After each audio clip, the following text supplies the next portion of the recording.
ጤና ይስጥልኝ እንዴት አላችሁ? ዛሬ በጣም በመካከለኛው ምስራቅ የአሜሪካ ኮንግረስ በተለይም ደግሞ ሴናተሮቹ ያደረጉትን ከፍተኛ ውይይትና ከፍተኛ ያለመግባባት ሀሳቦች በሴኔት ውስጥ ማለት ነው በላይኛው ምክር ቤት እሱን ነው የምነግራችሁ። ያ ማለት ጦርነቱ ያስፈልጋል ወይስ አያስፈልግም በሚለው ጉዳይ ላይ አሜሪካ ላይ ያው እንደምታውቁት ሁሉም በግልጽ አቋሙን የሚያራምድበት ከባቢ ስላለ ከዛ አንጻር በጣም የሚገራርም ሀሳቦችን ስንመለከት ነበረ። On this vote, the yeas are 53, the nays are 47. The motion to table is agreed to. Colleagues, in a few moments, I'm going to call up for a vote, a resolution on a privileged motion to end the war in Iran. በጣም የሚገራርም ሀሳቦችን ስንመለከት ነበረ።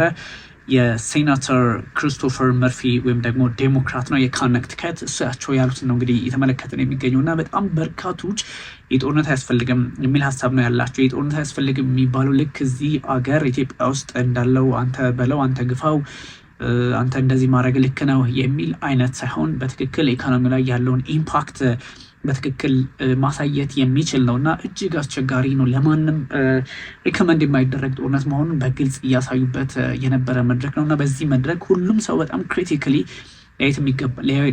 ማየት የሚገባው ጉዳይ እንደሆነ ነው በግልጽ የሚያሳየውና 12 plus Americans killed, $2 billion at least being spent every day, thousands dead throughout the region.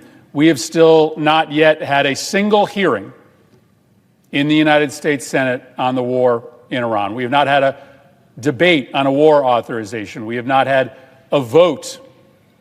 ከምንም ጉዳዮች በላይ ሌሎችን ሀሳቦችን እኔ እመጣባቸዋለሁ ግን አሜሪካ አንድ ውጥን የአሜሪካና የእስራኤል ውጥኖች የታወቁ ነበር አሉ። እንግዲህ ዴሞክራቶች ናቸው በኮንግረስ ውስጥ ንግግር ያደረጉት ወይም ደግሞ በኮንግረስ ውስጥ ይሄ 47 ለ53 በሆነ ድምፅ የትራምፕን የቆመበትን ሀሳብ እሱ ላይ እንዲቀጥል የተፈቀደበትን እድል ወይም ደግሞ ሁኔታዎችን እሱ የተመለከቱ መረጃዎች ናቸው እና በዛ ላይ ምንድነው የአስተዳደር ለውጥ አሰቡ፣ ሚሳኤል አቅም ማድከም አሉ። ከዛ ደግሞ ኒውክሌር የሚባል ነገር እንዳይኖራት የማድረግ ወይም ደግሞ አርቢትራተር የማድረግ ነው በሚል ፕሬዚዳንት ዶናልድ ትራምፕ አሉ። ከዛ ትራምፕ ግን ምንድነው የሆነው? ይሄኛው አንደኛ ምንድነው ይሄ ኒውክሌር የሚባል ነገር እንዳይኖራት ማድረግ፣ ከዛ ደግሞ ሚሳኤል የሚባል ነገር እንዳይኖራት ማድረግ፣ ከዛ የአስተዳደር ለውጥ ብሎ አሰቡ። ሁሉንም ተዉትና አሁን ስራቸው ሆርሙዝን እናስከፍት የሚል ሆነዋል። ሆርሙዝ ድሮ ክፍት አልነበር ወይ? ማን ነው ያዘጋው? ከዛ ራሳችን በዚህ ጦርነት አዘግተን ለመክፈት ጥረት የማድረግ ፖለቲካ ውስጥ መግባት ምን ይሉታል የሚል በተለይም ደግሞ ክሪስቶፈር መርፊ ዴሞክራቱ ከኮኔክቲከት ግዛት ማንሳታቸው በጣም የሚገርም ሀሳብ ነው። በእርግጥም አሜሪካ በተለይም ፕሬዚዳንት ዶናልድ ትራምፕ እና ለጠቅላይ ሚኒስትር ቤንያሚን ኔታንያሁ እነዚህን ሀሳቦች ማሳካት እንፈልጋለን አሉ። ቀደም ሲል እንዳልኳችሁ የኒውክሌር ጉዳይ ማስወገድ ወይም ደግሞ ይሄ የሚሳኤል ሲስተሞችን ማጥፋት ወይም ከስጋት ውጭ ማድረግና አስተዳደር መቀየር ሬጂም ቼንጅ ማድረግ ያስፈልጋል የሚል ውስጥ ገቡ። ይሄን ማድረግ ችለዋል ወይ? አልቻሉም። እስካሁን ባለው ሁኔታ ይሄን ማድረግ ስላልቻሉ ከዛ ደግሞ አሁን የመጡበት መንገድ ምንድነው? ሆርሙዝን ማስከፈት የሚል ሀሳብ አመጡ። ሆርሙዝ የት ነበረ ድሮ? ሆርሙዝ ተዘግቶ ነበር ወይ የሚል ሀሳብ ነው ያጋሩት ክሪስቶፈር መርፊና The Trump administration now says that the goal of the war is not to dislodge an anti-American regime in Tehran. It is not to stop Iran from getting a nuclear weapon. It's not even to permanently end Iran's ability to have missiles that can reach their neighbors or drone capacity that can provoke in the region. The primary goal now is to reopen the Strait of Hormuz. Here's the problem. The strait was open before the war began. We are now seeking to solve a problem that we created. This is insanity. $2 billion is a lot of money.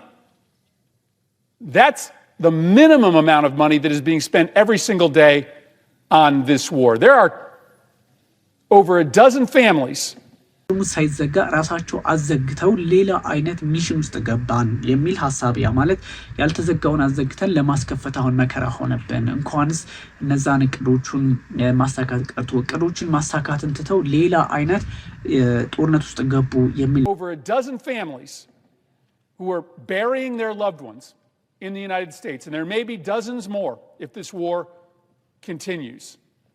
Prices are skyrocketing, not just in America, but all across the world. Word is that Iran has now figured out that they can open the strait for limited purposes if you pay them.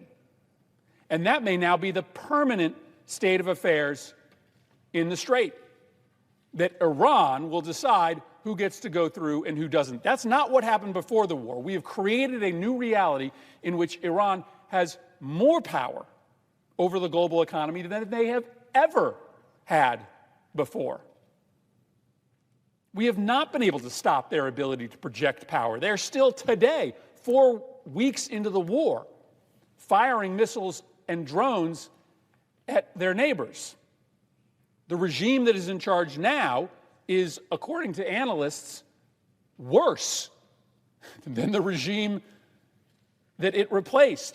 Yes, we killed a whole bunch of people, including the supreme leader, but from everything we understand, the group now in charge is more adversarial to U.S. interests and is going to be more provocative in the region.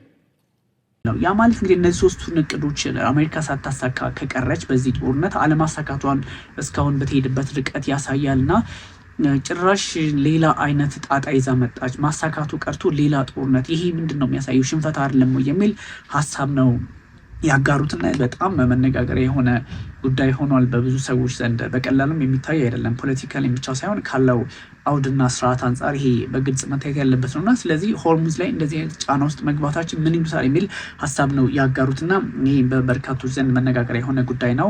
ስለዚህ እንግዲህ እነዚህን ሐሳቦች ተመልሰን እንላቸዋለንና ምንድነው የሆነው ምንድነው ጥቅሙ ነንሰንስ ነው የሚል ሐሳብ በስፋት የተጋራ ይገኛል። ሴናተር ክሪስቶፈር መርፊ ደግሞ ዴሞክራት ናቸው እንዳልኳችሁ ቀደም ሲል አራተኛው ሳምንታት ላይ ይገኛሉ። ኢራኖች እንግዲህ ጦርነቱን ስቲል እየተኮሱ ነው። ምንም ማድረግ አልተቻለም። አሜሪካ ላይ 12+ ወይም 13 ማለታቸው ነው ሰዎች የአሜሪካ የሰርቪስ ሜምበርስ ህይወታቸውን አጥተዋል። ስለዚህ እነዚህ ሰዎች ህይወታቸውን ማጣታቸው ምንድነው የሚያሳየው? ምንድነው ትርጉሙ የሚል ሐሳብ ደግሞ በድጋሚ ማጋራትን ጀምረዋል። So this war makes absolutely no sense.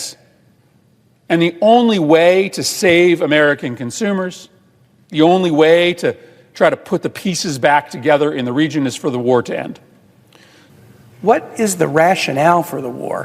The president has suggested it was to obliterate a nuclear program that he claimed had been obliterated, to stop a ballistic missile program when the missiles' progress in Iran would have been years before they could have developed a missile that would have reached the United States, to change a regime, to back up Iranian protesters, maybe to control Iranian oil.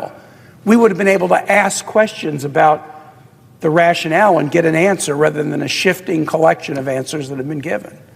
We would have been able to ask questions about what are your plans to minimize harm to civilians? We've already seen tragedies with respect to harm to civilians. What are your plans to protect allies who, if Iran is attacked, are likely to face retaliatory attacks from Iran?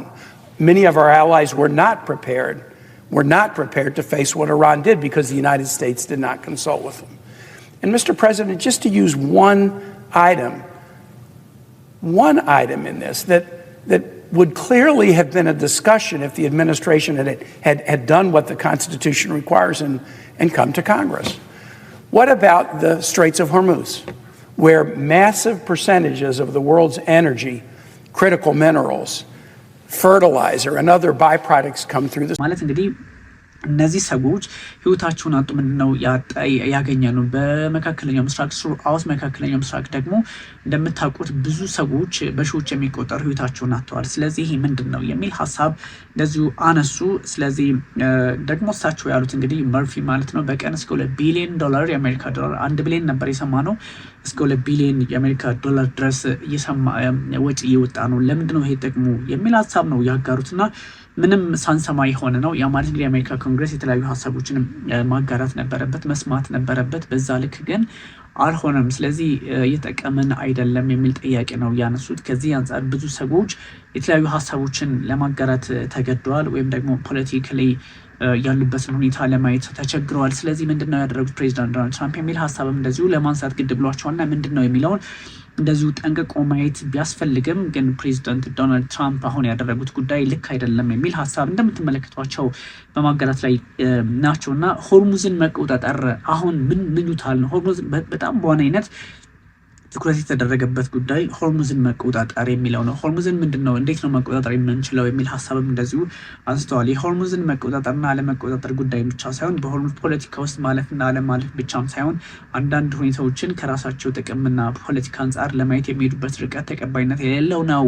ስለዚህ ፕሬዚዳንት ዶናልድ ትራምፕ ሆርሙዝን መቆጣጠር የሚል ትርክት ውስጥ ገብተዋል። ቀድሞ አያስቡም ወይ? አሁን ጭራሽ እነዛን ስኬቶች ባለማሟላታቸው የሆርሙዝ ፖለቲካ ላይ ደግሞ ተጨማሪ ነገር ነው ያመጡት ኢራን ውስጥ ያለውን ኦብጀክቲቭ አለማሳካት። ስለዚህ ኢራን ውስጥ ያለውን ኦብጀክቲቭ አለማሳካት ዜን ወደ ምንድን ነው ያመጣው? ወደ ሁለተኛው ወይም ደግሞ ሌላ አይነት ጦስ ነው። ሆርሙዝን ተዘጋበን የሚል ሀሳብ ነው የሰጡት እና ስትራቴጂክ የኤነርጂ ኢንስታሌሽን እና ሆርሙዝን ለመቆጣጠር የሚደረግ ጦርነት ነበረ ወትሮን በሚል ሀሳብ አጋሩ። ግን ከዛም በኋላ ያለው የእስራኤልና የአሜሪካ ባለስልጣናት በዛ ልክ ሲንቀሳቀሱ ነበር። አሁን ያን ማድረግ እንኳን ቀርቶ ሌላ የማስከፈት ፖለቲካ ላይ ውስጥ ገቡ የሚል ጥያቄ ነው እየተነሳ ያለው። የአስተዳደር ለውጥ፣ የሚሳይል ቅድም ያልኳቸው እነሱ ነገሮች እንዳለ እርሷቸውና የሚል ሀሳብ ነው ያጋሩት። who are burying their loved ones in the United States, and there may be dozens more if this war continues. Prices are skyrocketing, not just in America, but all across the world. Word is that Iran has now figured out that they can open the strait for limited purposes if you pay them.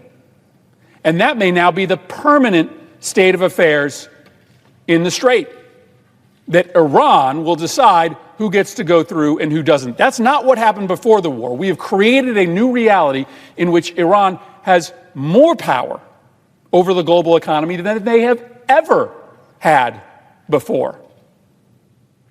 We have not በዚህ ልክ የሚታይ ነው። ስለዚህ ኢንሳኒቲ ነው ወይም ደግሞ እብደት ነው፣ ጤነኛ ያልሆነ የፖለቲካ አካሄድ ነው የሚል ሀሳብም እንደዚሁ አጋርተዋልና ራሳችን የፈጠረውን ስህተት ራሳችን መሙላት ነው እንጂ ምንድነው እንደዚህ አይነት ችግር ውስጥ መግባት የሚል ደግሞ ትንሽ ጠንከር ያለ ሀሳብን ለማጋራት ነው የፈለጉት። እንግዲህ ጎላቸውን አላሳኩም ፕሬዚዳንት ዶናልድ ትራምፕ እና ያው ኔታንያሁ ለማለት ፈልገው ነው።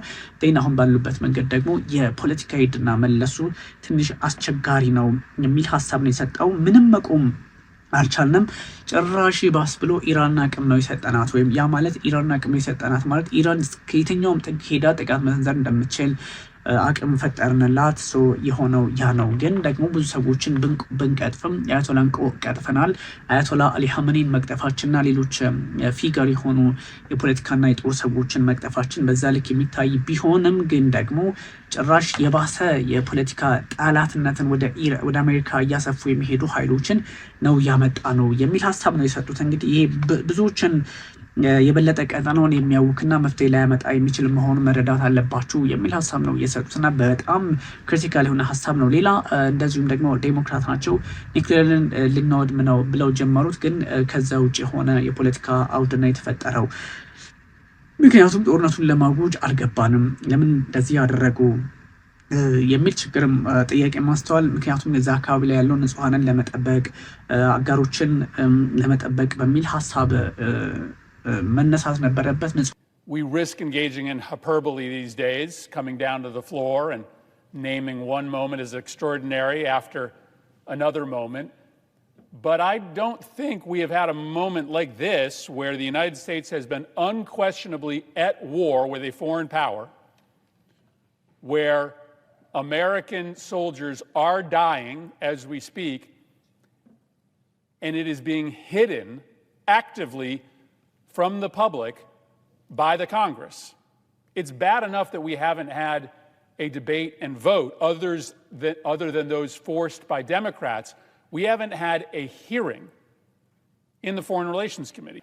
I'm going to read to you an excerpt from a Washington Post article. Now, the Washington Post has been being very careful about their criticism of the president recently. A surge of additional U.S. forces in the Middle East and President Donald Trump's threat to obliterate Iran's energy infrastructure have set the stage for what U.S. and Israeli security officials increasingly see as the war's endgame, a battle for control of the Strait of Hormuz and key energy installations.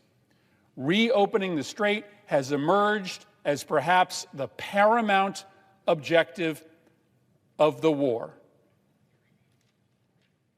Officials now believe it is unlikely to achieve goals that briefly seemed possible at the outset of the war, including overthrowing Iran's theocratic regime and putting a nuclear weapon permanently out of Tehran's reach. ዋና አጋሮቻችንን ለመጠበቅ በሚሊዮን የሚቆጠሩ አጋሮቻችንን ፕሮቴክት የማናደርግበትን አውድ ፈጥረው ነው የገቡትና ይሄ ምንድነው ስለሚል ስለ ሆርሙዝ እንግዲህ አሜሪካ እንግዲህ እቅድ አልነበራትም። ግን ስለ ሆርሙዝ አሁን ያለው ሁኔታ በጣም በበርካቶች ዘንድ መነጋገሪያ ሆኗል። ምክንያቱም ሆርሙዝ ላይ ትክክለኛ ኢነርጂ የምናስገባበት ብዙ ጥቅማችን የሚገባበት በመሆኑ በቀላሉ ፕሬዚዳንት ዶናልድ ትራምፕ ዋጋ አስከፍለውናል የሚል ጥያቄ ነው እየተነሳውና ይሄ እንግዲህ አሜሪካ ዴሞክራቶችና ሪፐብሊካኖቹ የተከፋፈሉበት የፖለቲካ አውድ ነው። ፕሬዚዳንት ዶናልድ ትራምፕ ጎ አሄድ እንዲባሉ ያው እንደምታውቁት በዴሞክራቶቹ በሪፐብሊካኖቹ በላይኛው ምክር ቤት የቁጥር ለውጥ አለ። 53 ናቸው በላይኛው ምክር ቤት ወይም በሴኔቱ ሪፐብሊካኖቹ። Why are these costs going up? Partly the reckless war with Iran, but also tariffs. After the Supreme Court struck down the IEEPA tariffs, that's the law on which they were based, Trump proposed and put in place a new 10% global tariff.